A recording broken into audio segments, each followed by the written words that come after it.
सभी YouTube family को मेरी तरफ से राधे राधे प्यार भरा नमस्ते। दोस्तों, आप सभी लोगों के लिए कहानी लाई हूँ। कहानी है गरुड़ का अहंकार। भगवान विष्णु की कथा। अहंकार करना उचित नहीं होता। अहंकार को एक शत्रु भी कह सकते हैं। वह शत्रु मन बुद्धि पर अधिकार कर लेता है।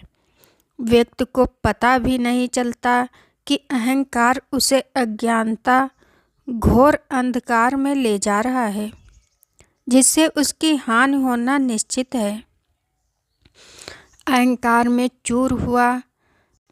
अहंकार को नहीं जान और हर बात पता है, लेकिन भगवान विष्णु अहंकार का अच्छी तरह से सर्वनाश करना जानते हैं।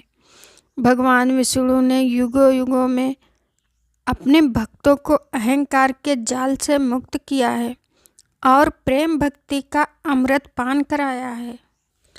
एक बार विष्णु भगवान के भक्त और वाहन पक्षीराज गरुड़ पर अहंकार हावी हो गया था, लेकिन भगवान विष्णु ने इस अहंकार का सर्वनाश कर गरुड़ को बंधन मुक्त किया। चलिए जानते हैं पक्षीराज गरुड़ के अहंकार का विनाश करने वाले भगवान विष्णु की कथा। भगवान विष्णु का भक्त शेषनाग का एक अत्यंत बलवान और पराक्रमी पुत्र था, मणिनाग।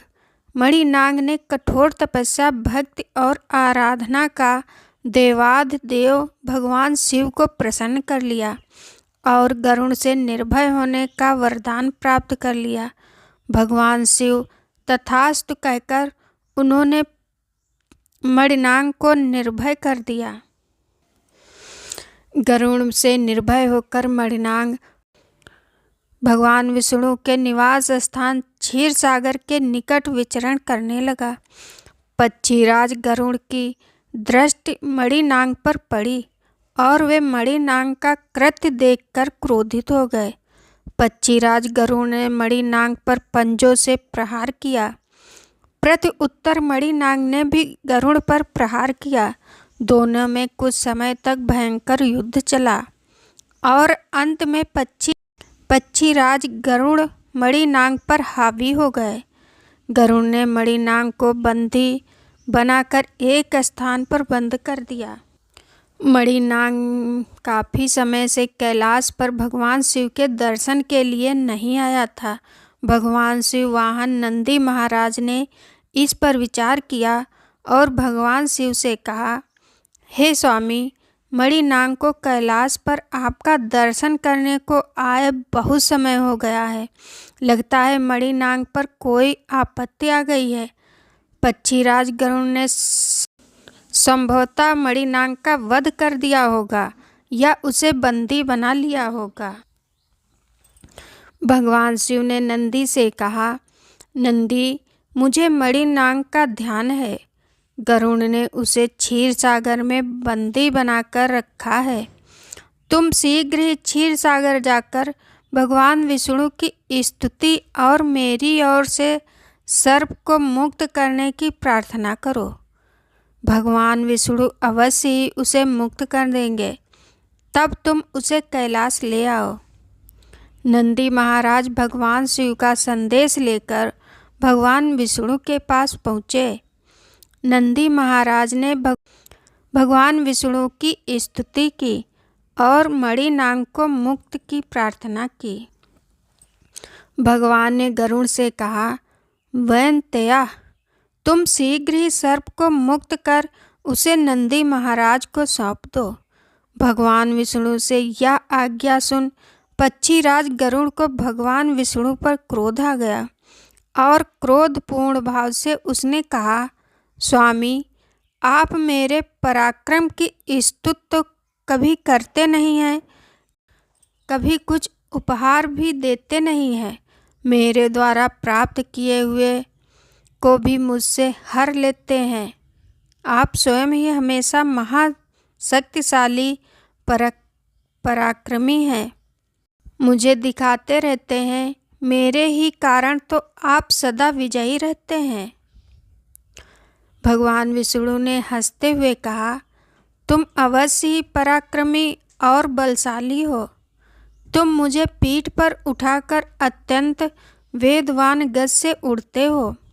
तुम्हारे कारण ही मेरी सदा विजय हुई है और होगी भी।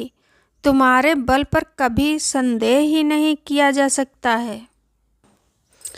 गरुड़ भगवान विष्णु के निकट गया और अपने सिर पर कनिष्का अंगुली धारण करने के लिए तैयार हो गया। जैसे ही भगवान विष्णु ने कनिष्का उंगली उसके सिर पर रखी, उसका सिर पेट में दब गया और पेट पैरों में दब गया। तब भगवान विष्णु ने कनिष्का उंगली को उसके सिर से निकाला। उसका संपूर्ण शरीर चूर हो गया। गरुड़ का अहंकार नष्ट हो गया। उसने भगवान विष्णु से क्षमा मांगते हुए कहा, जगन्नाथ, मुझ अपराधी पक्षी की रक्षा करो। प्रभु, संपूर्ण लोकों का धारण करने वाले तो आप ही हैं। हे जनार्दन, हे जगन्नाथ, मुझ दीन दुखी की रक्षा करो, कहकर भगवान की प्रार्थना की। देवी लक्ष्मी ने कहा, प्रभु, गरुड़ आपका सेवक है, उसे क्षमा कर दीजिए। भगवान विष्णु ने कहा, हे प्रिय, तुम सब अहंकार रहित हो चुके हो। तुम अवश्य ही पुनः ब्रज सहस्र देह वाले और वेगवान हो जाओगे। तुम देवाधिदेव महादेव के दर्शन के लिए कैलाश जाओ। उनके दर्शन कर तुम्हारे कष्ट नष्ट हो जाएंगे। नंदी महाराज, मणिनाग और गरुड़ तीनों कैलाश की ओर निकल पड़े। भगवान शिव की गौतमी गंगा में स्नान कर पक्षीराज गरुड़ पुनः ब्रज सहस्र देह वाले और वेगवान हो गए। दोस्तों, आप सभी लोगों को कहानी सुनने के लिए धन्यवाद। अगर पसंद आई हो तो कमेंट, लाइक, शेयर ज़रूर करें।